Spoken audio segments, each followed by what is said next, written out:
So you know the routine. You book a ticket, you show up at your local regional airport, and you walk out onto the tarmac to board this quick, maybe hour-and-a-half connecting flight. Right, the typical regional hop. Yeah, exactly. And you look up at the tail fin of the plane, and you see the recognizable blue and red of United, or, the stark geometry of Delta. Yeah. And you just settle into your seat, assuming you're in the hands of this massive global aviation giant. And, I mean, that is entirely by design. Yeah. The major airlines spend literal billions of dollars ensuring that, from the second you pull up your boarding pass on their app to the moment you land at their big international hub, you just feel enveloped in one continuous, highly standardized corporate ecosystem. Right, like you never left their care. But the reality of how you actually got from point A to point B is, well, it's a completely different story. Oh, absolutely. The actual business machinery operating beneath the paint job of that specific flight is this incredibly complex, intricate puzzle. And we are pulling back the curtain on that machinery today in this deep dive. It's a fascinating hidden world, really. It really is. So our stack of sources for today kicks off with a couple of brief security verification pings from MarketBait. Which just shows we've been hunting through the raw, unfiltered financial data pipelines. Exactly. And that data pointed us directly to our main focus today, which is the comprehensive Q1 2026 earnings release from SkyWest Inc., published on April 23, 2026. SkyWest, yeah. So they are the holding company for SkyWest Airlines. And honestly, if you have ever flown out of a smaller city in North America, there's a very, very high probability you were sitting on one of their aircraft. Really? Just hiding in plain sight? Oh, yeah. They connect passengers to over 240 destinations. They essentially act as the critical circulatory system that feeds the major hubs of the entire aviation world. Wow. And today, we are decoding how they actually survive and thrive in that incredibly tight space. We're going to look at how a regional operator navigates, billion-dollar quarterly revenues. Huge numbers. Yeah, massive numbers. Plus, how they execute these sweeping physical fleet upgrades and, manage the bizarre operational paradoxes of modern air travel. There are quite a few paradoxes, too. Sure. Okay, let's unpack this. Because to truly understand the planes flying overhead, we have to start with the financial engine on the ground. Right, the balance sheet. I mean, the balance sheet is the DNA of any airline strategy. You just cannot understand why a plane is configured a certain way without understanding the capital flow that, put it there. Exactly. So looking at their financial health in the first quarter of 2026, SkyWest reported a massive $1 billion in total revenue. That's with a B. With a B, 1 billion. And that represents a 7% jump, or, an additional $65 million compared to the first quarter of 2025. And generating $1 billion in revenue in a single historically slow winter quarter, that's a towering achievement for a regional operator. Winter is usually rough for them, right? Oh, totally. So it really speaks to a very robust demand from their mainline partners. And the profits definitely followed suit. Their net income hit $102 million. Nice. Yeah. And for anyone tracking the stock, if you take that profit and divide across every single potential slice of the ownership pie, what accountants call diluted shares, that comes out to $2.50 of profit per share. Which is a slight bump from the previous year. Right. They also noted a pre-tax income of $108 million, and they were helped along slightly by a $12 million discrete income tax benefit. Right, a nice one-time boost. Yeah, so the money is clearly flowing in.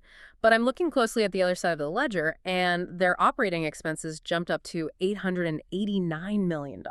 What's fascinating here is you're noticing the margin squeeze. Oh, is that what that is? Yeah. I mean, revenue increased by $65 million, right?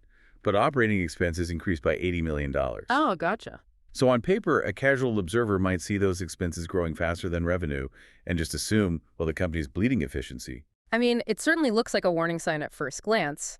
If you break down that $889 million in operating expenses, salaries, wages, and benefits account for $422 million of it. That's a huge chunk. It is. That's a $45 million jump from the prior year. And the earnings release explicitly ties that surge to higher production and pilot training costs. Right.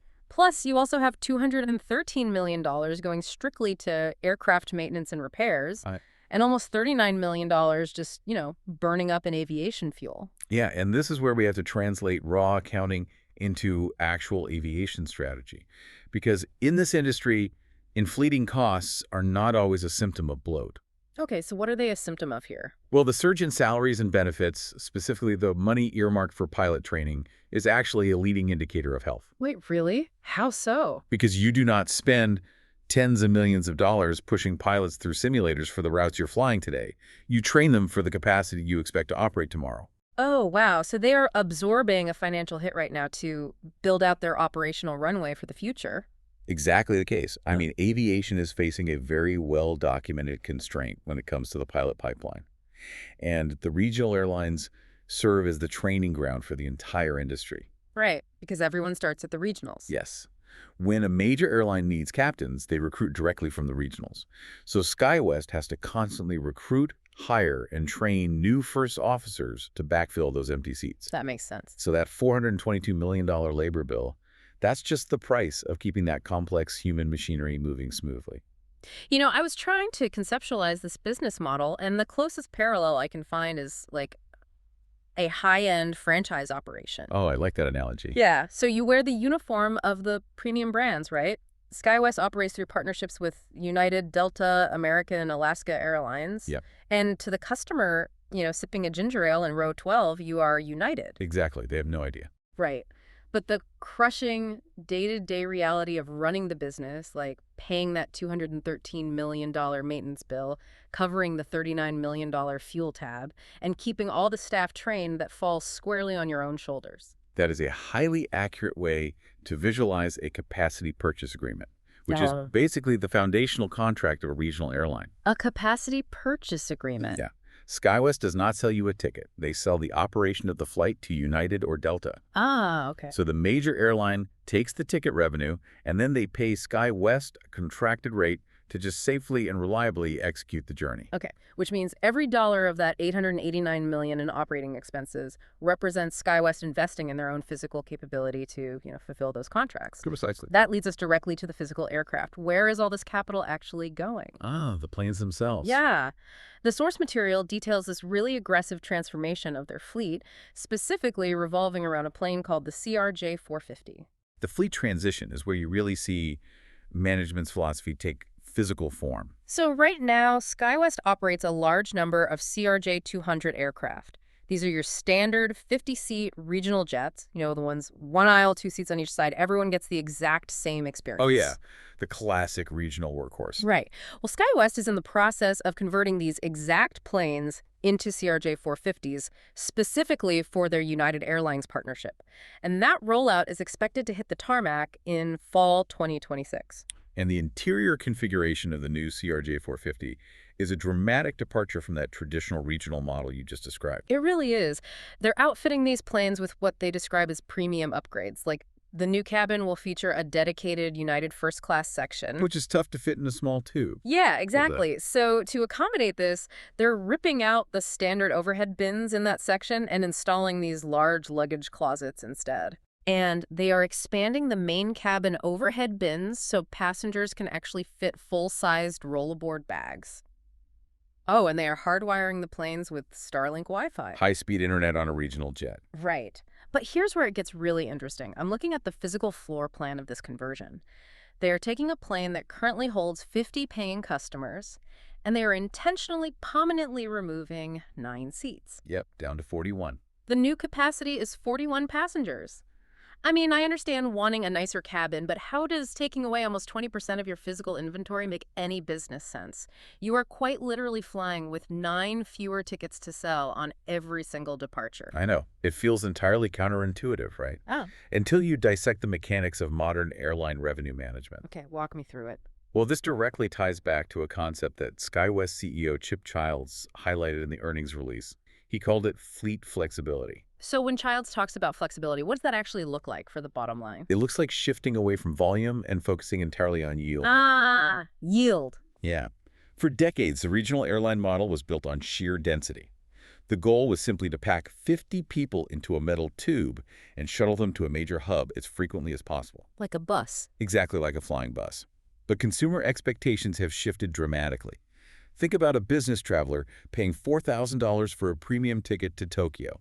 They expect that premium experience to begin the second they leave their driveway in, say, Boise, Idaho. Right. If they're paying for first-class treatment, they do not want to spend the first 2 hours of their journey crammed into a standardized economy seat with no internet. Precisely. Partner airlines like United are demanding a seamless, continuous mainline experience across their entire network. So they want it to feel exactly the same. Yes, that means true first-class seating, high-speed Starlink internet, and critically, an end to the dreaded gate check. Oh, everyone hates the gate check. They do. Yeah? And expanding the overhead bins and adding luggage closets isn't just a hook for the passenger. It's a major operational tactic. Because gate checking slows everything down. Yeah. Exactly.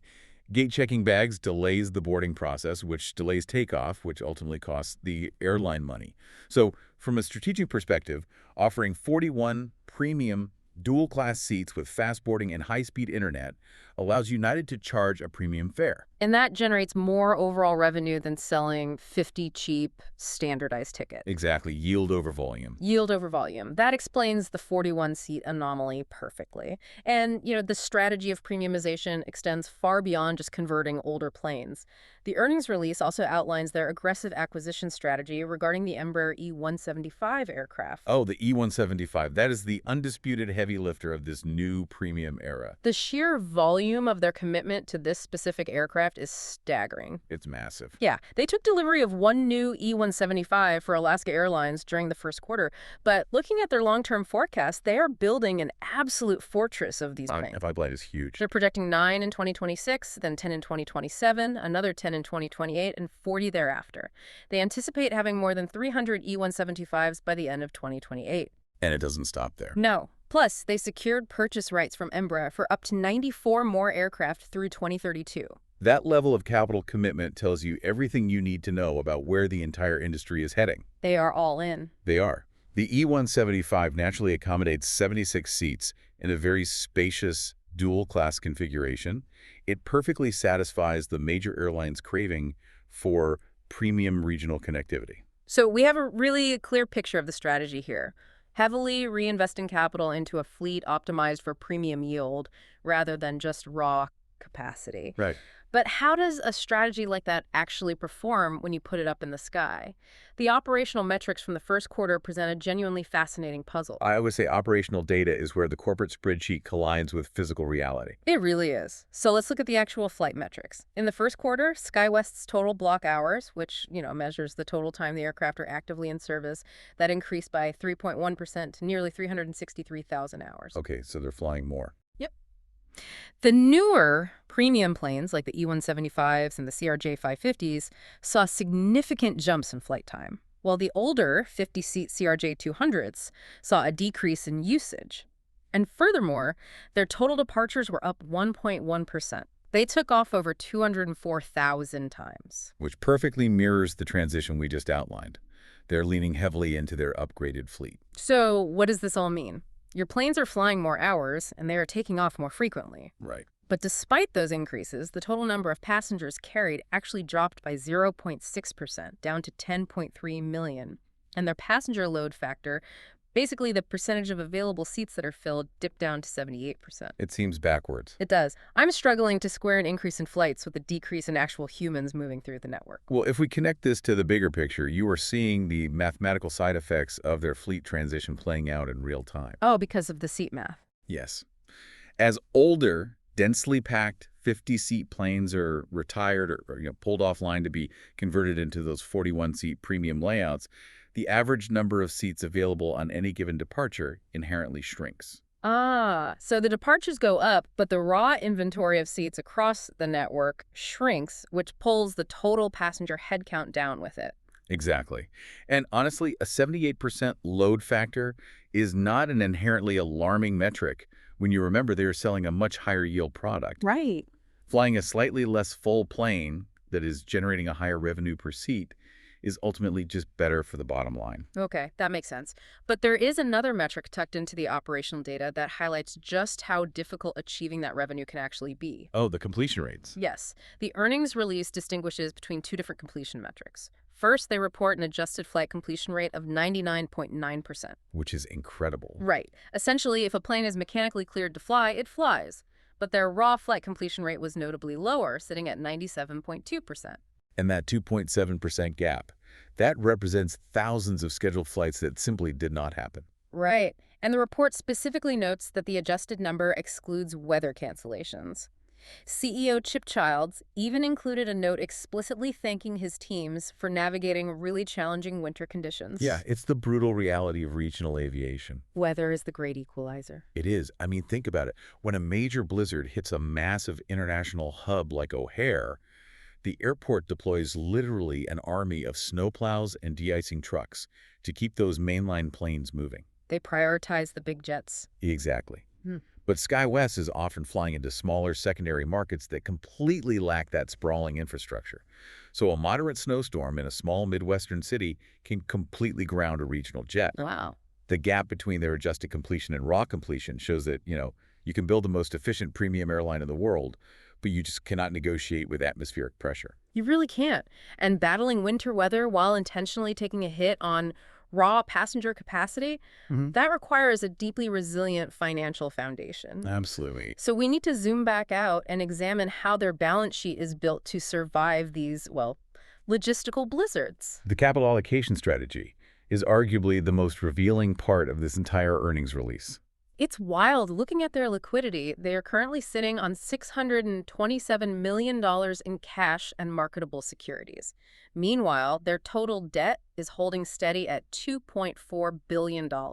Yeah, and holding $2.4 billion in debt might sound terrifying in a vacuum, but in aviation, airplanes are income-producing assets. Right, you need the debt to buy the planes. Exactly. Debt is the engine of fleet modernization. And the mechanics of how they're managing that $2.4 billion is honestly brilliant. It's like a revolving door of capital. How so? Well, during the quarter, they made $116 million in principal debt payments, so basically paying down the mortgages on their older aircraft.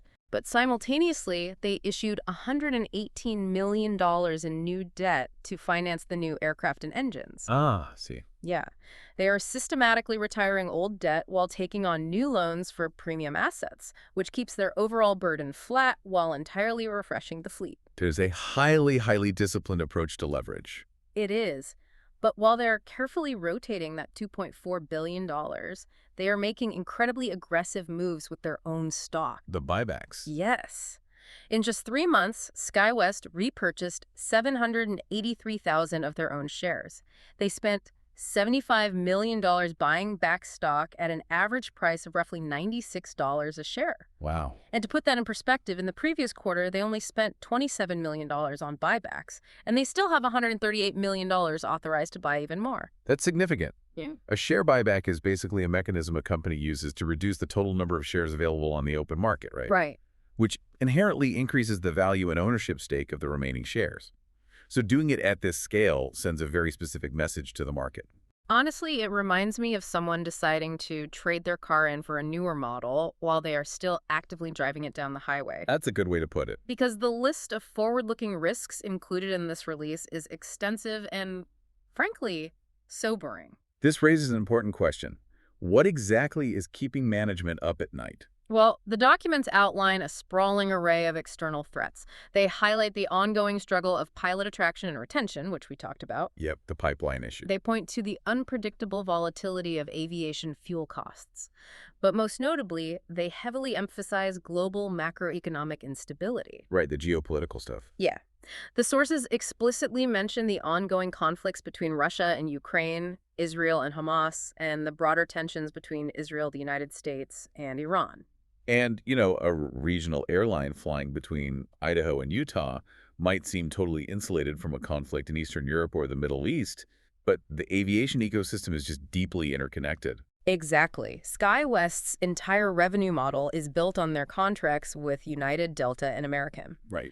If global conflicts cause international travel to plummet, or if, say, an energy shock sends fuel prices into the stratosphere, the mainline carriers take a huge financial hit. And it rolls downhill. Exactly. When the major carriers contract, the regional operators feel the aftershocks. Which really highlights the ultimate paradox of this earnings release. Yeah. You have executive leadership explicitly acknowledging a sprawling list of severe global threats forces entirely beyond their control. Yeah. Yet their financial response is to sink $75 million into buying back their own stock in the single quarter. It's wild. You do not accelerate a buyback program if you are bracing for impact.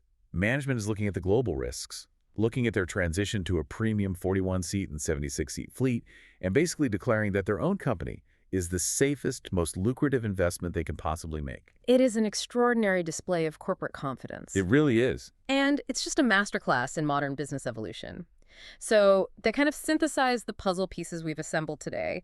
SkyWest's first quarter of 2026 reveals a company managing $1 billion in revenue, orchestrating this complex $2.4 billion debt rotation to finance a massive fleet upgrade, and aggressively buying back their own stock. Yep. All while navigating winter storms, a pilot shortage, and massive global macroeconomic threats. It just demonstrates that succeeding in aviation requires constant, proactive adaptation to the changing desires of the market. You can't just stand still. No, you really can't. And for you, our dedicated learner, the true value of this deep dive is what it teaches us about the actual mechanics of growth. Right. Because in business, growth is not always about raw expansion. It's not always about cramming more seats into a tube or, chasing a higher headcount just for the sake of the spreadsheet. Often, the most sophisticated strategy is to shrink capacity to increase quality. Which goes back to the whole thesis here. Oh. It's about understanding the value of yield over volume. Yield over volume. Providing a superior premium experience will always command a more resilient revenue stream than providing a commoditized one. Absolutely. And that leaves us with a final thought to consider long after this deep dive ends. As regional airlines completely transform their cabins, adding dedicated luggage closets, Starlink high-speed internet, and plush first-class seating on these little 41-seat jets, well, the distinction between a regional flight and a major mainline flight eventually disappear entirely for the passenger. That's a great question. Right. Like, when you are sitting in a spacious first-class seat, streaming video on a regional jet, the logo painted on the tail fin becomes largely irrelevant. Perhaps the dividing line between a regional operator and a global aviation giant is just destined to fade away completely, leaving it as nothing more than a back-end accounting detail hidden in a quarterly earnings release.